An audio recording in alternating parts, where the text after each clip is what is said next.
Hello Abnormal Investigations, how are y'all doing today? This is a 2 video drop day. I know you guys like those, so we're doing one at 7 o'clock and one at 8 o'clock, guys. This will be the 7 o'clock drop. Don't forget, tomorrow night, which is Thursday at 8:45 Central Standard Time, we'll be doing a nighttime Boots on the Ground, and then Saturday will be the daytime Boots on the Ground at 1 p.m. Central Standard Time, so get that on your calendars. We hope y'all join us. Alright guys, this is another one that has a warning with it for those of you who have a hard time with, sad or attacks and things of that nature. So I just want to warn you before we get into this one. Mike, I want to share a nightmare with you, but this really happened. I live in Montana, and when I was a kid, I loved playing in our yard. I'd spend hours outside with my baby dolls, playing house with my table and fake cooking set. One day I heard my dad call my name, but he was in the woods. I thought he needed me, so I started to walk toward the trees. Just as I was about to enter the woods, I heard my dad yell for me again. But this time, he was standing in our front yard. I was so confused. I ran back to him and asked him what he was doing, and he said, "What are you doing near the woods?" I told him I heard him call me, but he said I must have been imagining things. He had been home all along. It was weird and scary, and I never forgot that. The next day I was playing in the yard again when I heard my dad yell for me from the woods. But I didn't fall for it this time. Instead of running toward the trees, I went inside to check if my dad was really there. And sure enough, he was sitting in his chair reading a book. Why did I hear him call me again? I went back outside trying to shake the feeling, but then I heard whistling coming from the woods, like a come here whistle. It was strange, high-pitched sound. I didn't like it one bit. I quickly went back inside, and my mom asked me if I was okay. She could tell I was scared. I didn't want to worry her, so I just told her I wasn't feeling well. So I stayed indoors for the rest of the day, trying to forget the strange occurrences. But I couldn't shake off the feeling that something was off. The next morning, I overheard my mom and dad talking about the neighbor girl, Sarah. They said she had run away the night before, and her bedroom window was found open. It was strange and worrying. Later that night, Mr. Carson came over to visit. He was sitting in the front room chatting with my parents. I noticed he was wearing a beautiful pendant, a gold chain with a red ruby gemstone.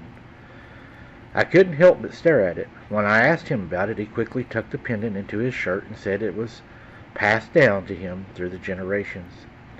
His tone was a bit gruff, and I sensed a hint of secrecy.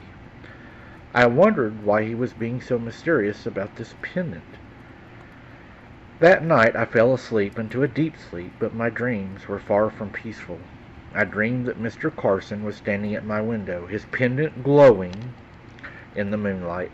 I woke up screaming, my heart racing. My mom and dad rushed into my room, concerned. I told them about the dream. And then I asked about Sarah, the missing girl. I also mentioned the voices in the woods again, but my parents just exchanged a nervous glance. They told me it was probably just the wind rustling through the trees, and they reminded me to never leave the yard. Their words were meant to reassure me, but I couldn't shake the feeling that something was off. The next night things got worse. I heard my name being called from my window.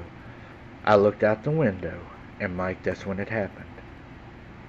Pressed up against it, looking back at me, was a Dogman face, part dog, part human. It smiled and said my name again. And the most freaky thing was, it was wearing the same pendant Mr. Carson was. I froze in terror, my heart pounding in my chest. The Dogman's face was twisted into a sinister grin, its eyes focused on me. It spoke my name again, its voice low and raspy. It was just evil.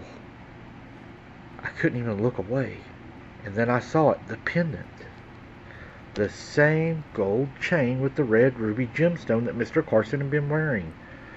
It was hanging around this Dogman's neck, gleaming in the moonlight. I felt a sense of fear Was Mr. Carson and the Dogman connected? But how? And what did they want from me? The Dogman's grin grew wider, its eyes burning with an eerie intensity. I knew I had to get away from the window, but my legs wouldn't move. I was trapped, frozen in terror, as the Dogman's face disappeared into the darkness. The next night is when things got very bad. I was asleep when I felt something grab my ankle. It started pulling me in my bed toward the window. I slept by a window. When I looked, it was the werewolf-looking creature. I screamed, "Jesus, no!" It let loose and ran. My mom and dad came running. They thought it was another nightmare. But my mom spoke to the preacher, and he brought dirt from the graveyard and sprinkled it in our yard. I tried to convince my parents that it wasn't just a nightmare, but they just thought I was still shaken from the previous nights. But my mom saw the fear in my eyes. She knew something was wrong. The preacher had spread the dirt and blessed our yard. She went to speak with the preacher from our church, and he came to our house again with a small bag of dirt from the graveyard. He sprinkled it around our yard, saying prayers and chanting in a low voice. I didn't know what he was doing, but I felt a sense of release wash over me. And then, just like that, everything stopped.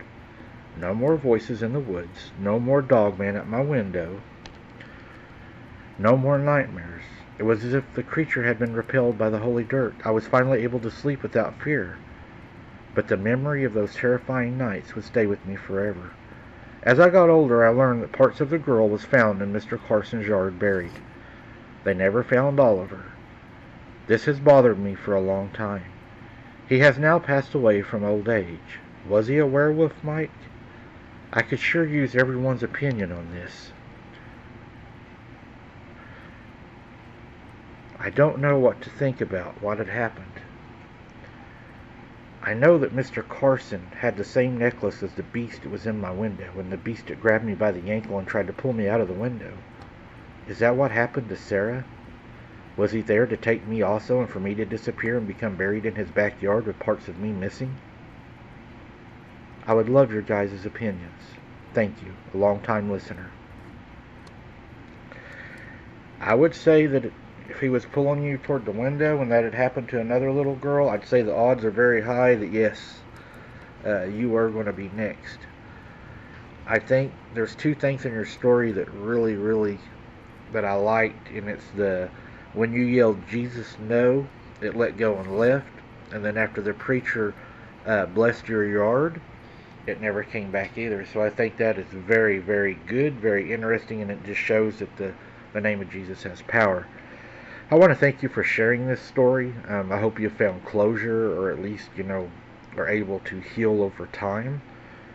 It's very important that parents listen to your kids.